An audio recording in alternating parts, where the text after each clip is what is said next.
Hi everyone, welcome to season 5 on our journey here with Iceland for forging a nation, trying to get them to the top of the European coefficients if we can. Absolutely dominating continental football is obviously the dream. You'll notice that if you watched the last episode, I am still in my kitchen. I'm not in my office. Yeah, I do still have electrical issues. I still have very intermittent Wi-Fi. The only way the lighting is in here as well is if I don't have this light on behind me, these lights above completely wash me out. Yeah, this is really annoying in the background. So yeah, I'm going to have to try and figure that out. But yeah, we actually have a game today. It's not a full summary video. And we actually have a game today, and then we will have like an end of season. So we're going to get 2 episodes out of this season. You join us towards the end of the regular season, just before we split into the playoffs. Things are going really, really well. Another sort of unlikely title charge, potentially, I would say. But really, we can't afford to slip up if we're going to maintain that. Let's have a look and see what's been going on.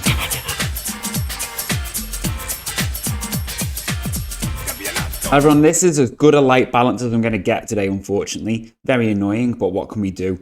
Yeah, as I said, you join us where we're sustaining an unlikely title challenge. So we're currently 3rd. We're 4 points off top of the table from Reykjavik. Like I said, obviously we've got 2 games to go with the regular season, and then we move into the playoffs. So we've got at least 7 games to try and make up this 4-point gap if we can. As you will see, we were knocked out in the semi-finals of the Mjolkirby Karen. I've been working on trying to say that so it drips off the tongue, and I'm still struggling. We got knocked out by Breidablik in the semi-final. They took the lead. We then missed a penalty, and then they scored a 93rd minute goal to win 2-0. It flattered them, really, but it is what it is. Again, in the group stage of the cup, we arguably should have done better than we did. We did actually end up missing out to Grindavik, or a second tier team. They actually went on to win the whole thing, and I think they only went through on virtue of. Oh no, I can't see properly. They actually did finish a point ahead of us in the end. Ignore me. But now we'll move on to the bit that everybody always seems to love, and that is the transfers. So we brought in this guy, Otto Jönsson. In on loan from Akranis. They're in the division below. We did actually have a optional purchase clause for him, but we just found he wasn't really. When he played, he was okay. He wasn't great. Partly that basically he was brought in to play as backup to Gomez. Our number 10. His first name is completely escaping me at the moment, and that kind of became null and void when we found this guy. Miguel Angel Fernandez came in, a Bolivian player. He's really good at number 10. He's currently, we've currently kind of promised to play him a little bit more because Alex Gomez was playing a little bit. Fernandez wasn't happy that he wasn't getting his game time. So I was like, it's fine, I'll play. And he was like, oh, you've broken promises to other players. I was like, have I really? But that's fine. I'll play you. And other players in the club were like, you should play him, blah blah blah. And I was like, that's cool. I'm gonna play him. And as you can see, he's rewarded me. He's currently injured though. He fractured his ribs. So Alex Gomez has come in and he's actually done really well. Gomez is coming on all right. He's had quite a productive season. Basically, we've tweaked the tactics slightly to hopefully try and allow that. Because I felt like our strikers were struggling, our number 10s were struggling to really influence the game. So yeah, we've changed that, which we'll touch on in a minute. Now, if you watched our last episode, you'll remember that I was lamenting our lack of a sort of reliable goal scorer. We didn't end up signing Kurt Roening. He didn't want to join. We were quite happy to be like, you know what, I'm happy. If you're not happy, if you don't want to come, that works because I don't think you're good enough anyway. We were just kind of a little bit desperate. And then this guy, Bernie Brecky Berknesson, came up with a free signing, and we thought, decent technical attributes, reasonable mentals, not perfect, but, reasonable enough, decent physicals for this level. I thought he could be a really good little advance forward, nipping in behind the lines. And he's been pretty poor. 2 goals in, 10 starts, 11 sub appearances. As you can see, his average match rating of 6.52 kind of says it all, really. He's moaning that he's not playing enough, but it's like, well, you're not good enough. He didn't want a target. He was like, I don't see why I should have to work harder when, to get the game time that I've been promised. It's like, well, you're not playing well enough and you don't want to meet me halfway to try and do anything to garner a place, a regular starter. You don't want to commit to getting an average rating of whatever or scoring number of goals. You don't want to do anything. So I'm sorry, but we're kind of at an impasse here. But fear not, we did sign someone who's turning out to be really, really good. And that is the young Brazilian Alan Suarez, or Suarez. I'm never sure how it is with the sort of Portuguese Brazilian nomenclature. But yeah, he has turned out to be really, really good. Look at that, 13 goals and 17 starts, 5 assists. He is someone who's definitely benefited from the tactics tweak. If I show you his, at base form, his goal output has really increased. Certainly in the last few weeks, really. So this is going back. This might even be maybe not quite at the start of the season, but not far off the start of the season. So as you can see, a couple of goals, a couple of assists, but it's when we started getting into sort of June and July, things really start to creep up, really. And he's been really good. He's someone who, for some reason, the game is currently not showing. It has started to show us his value. It did this with Alex Gomez as well. It doesn't really show us his value for some reason, even though he's on like a part-time contract for Gomez for another 4 years, Suarez for another 3 years. I think he's going to be brilliant. He's already proven really good. He's scoring all kinds of goals, poacher goals, long-range goals, skillful goals, volleys, headers, whatever, you name it. I think he could be a really good player for us. We are still kind of playing him as an advanced forward, even though he maybe doesn't have the acceleration and the speed for it. But it's working for us at the moment with the system we're using. And as for the outs, we managed to get some money for Albert Hafkinston, who said he was going to explore his options at the end of his contract, and Barak Abadi, and Alex Martinez, as we touched on at the end of last season, was leaving on a free. But yeah, this unlikely title charge, I mean, things started better than they had done previously, even better in our first season back in the top flight, where we kind of showed for the time that we might have an outside chance at sort of pushing for number one spot. We actually didn't lose until our 5th game, whereas previously, last season we lost 6 games, our first 6 games in a row, and then we did win 5 on the bounce. But when things started to peter out a little bit here, it was actually getting to this point where we would have played roughly the same number of games as last season, and we were actually potentially going to be worse off points-wise, just because things had sort of really stalled a little bit. But then it was when we sort of get into June and July where things really start to pick up. And as I said, I think that is partly due to the very subtle tactical tweak that we made. And as simple as it sounds, that was that we just put our advanced playmaker from support onto attack. And I don't know, it just seems to have... I don't know whether it's purely coincidental, but it does really seem to have actually made a difference somehow. Like I said, it could be pure. Why isn't it letting me change Gunnarsson? Sorry, I'm trying to do something while I'm talking. It's not letting me do it anyway. But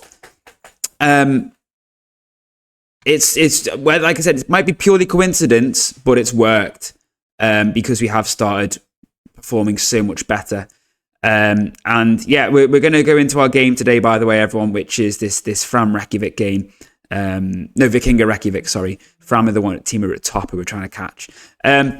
Yeah, I don't know what it is, but it's certainly done the job for us. And as you can see, we're getting a lot of nice chemistry lines, building up a lot of nice familiarity with the tactic. As I said, it could be purely coincidental, but the numbers and the results do not lie. You might wonder why I'm taking a couple of these players out. Gunnarsson, he was suspended. He picked up too many yellows. He would normally start. Magnusson was terrible in the last game out. Sorry if you can hear this noise. One of my dogs is just pacing around the kitchen. Magnusson, as you can see, he's dropped off the last few games. Hjalmarsson has been playing while Hjolafsson was injured, and Hjalmarsson has done okay, but he's no Hjolafsson. And otherwise, it's kind of as you would expect from what you know of us previously. Stephenson, unfortunately, looks like he's probably going to leave at the end of his contract. He doesn't want to renew. Laura is another one who looks like he wants to leave. He's unhappy because he wants to start more games. But Barbet has actually just been really, really good. He's been playing really well. Laura has been our cup keeper. And it's annoying because Laura does probably have more potential as well on paper just because he's younger. But it's a toss of a coin. But like I said, as you can see there, to be fair, I hadn't really noticed that Laura has actually been doing really, really well lately. Sorry, my Alexa was saying, I can't connect to the internet. And yeah, I just turned her off. Because as I said, we've got no Wi-Fi. We still with Barbet. Laura has been playing well, and it might be that I do try and play him a little bit more. Sort of between now and the end of the season to see if we can convince him to stay. But it'd be a shame if he goes. But Barbet has been doing so well, and I kind of don't want to lose that, because when we were playing Laura initially, he wasn't doing that great, which led us playing Barbet. Barbet wasn't happy as well, so he was kicking up a fuss, and people weren't happy that we weren't playing him. They felt he should start.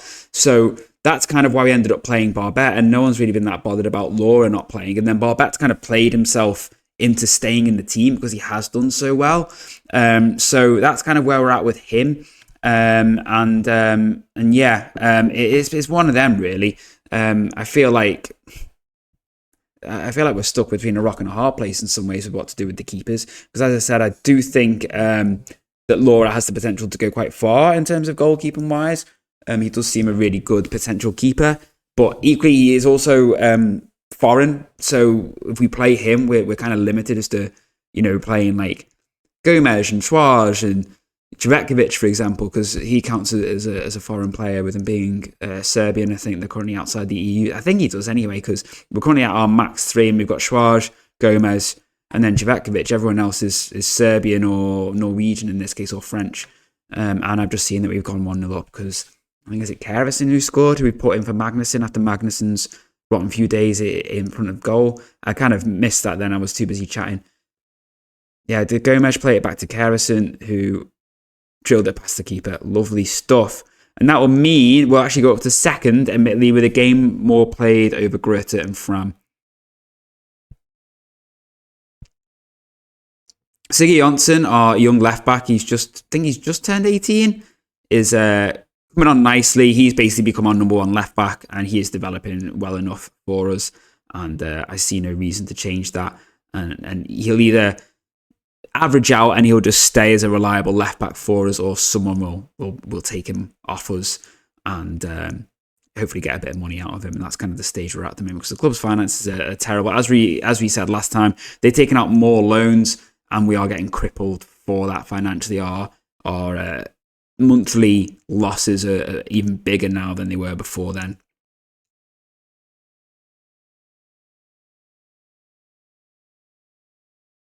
Suarez clips the wall and goes over. Okay. It might seem weird having him on corners, but he's probably actually one of our better corner takers, and most of his assists have probably come from corners, to be fair. Probably about like just over half of his assists, I think, have come from corners. Oh, it could have gone anywhere. I would eventually like to try and sign Isaacson as well, but he's not interested because he wants us to improve our rep, but he will be open to a loan. So I don't know whether... Obviously, last season we did manage to reloan him from Breda Blick. Oh, man. Oh, he's offside. Thank you. Thank you so much, linesman. But whether we can convince him to renew his loan, I don't know. But he's been a very useful player again this season. He's developing really nicely. He's rapid. He's a really good winger to have. Solid first half. Can we get the job done? Can we get the job done?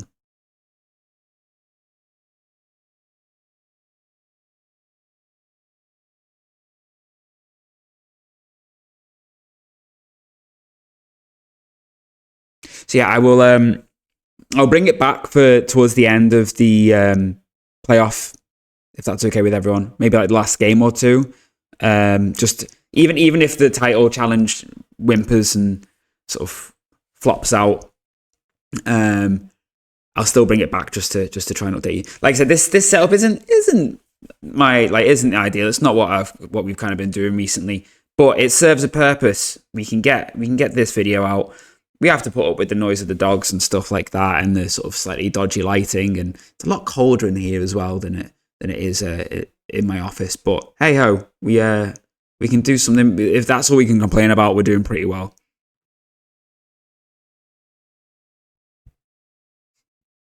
I feel like we need a sub, bit of fresh impetus.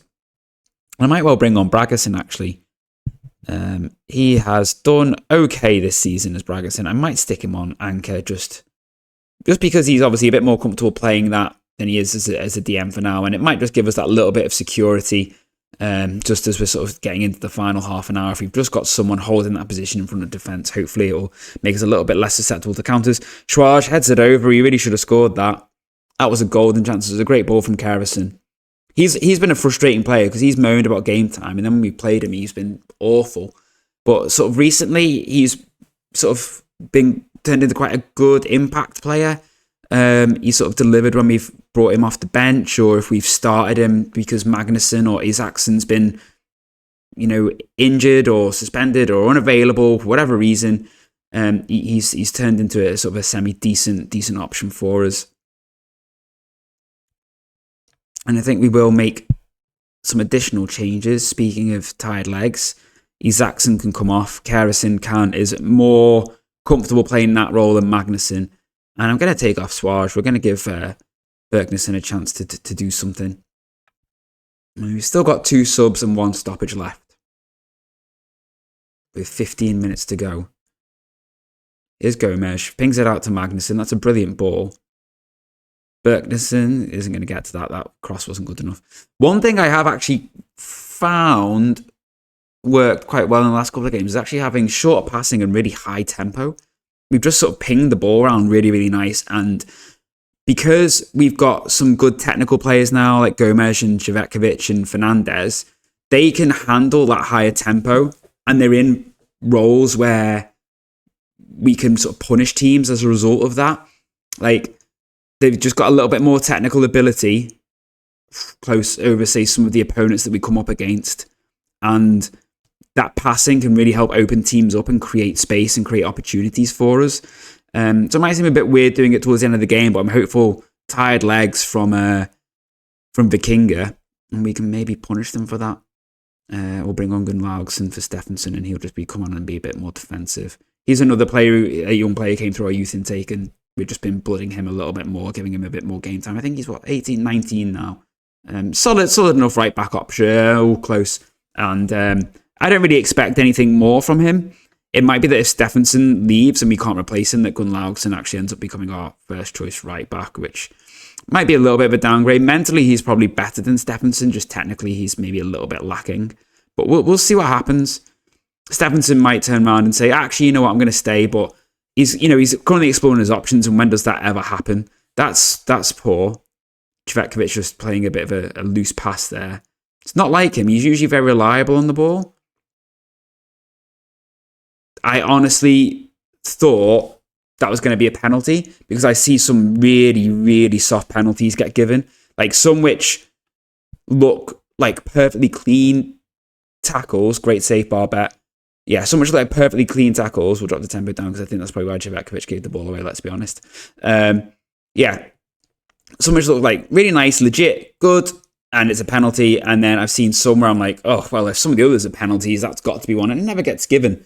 Obviously, nice, clean tackles, some of them. But yeah, I honestly thought that was going to be a pen then. And Bergnesson has just given away another free kick on the end of the box. It's like, are we just inviting them to score a goal against us here?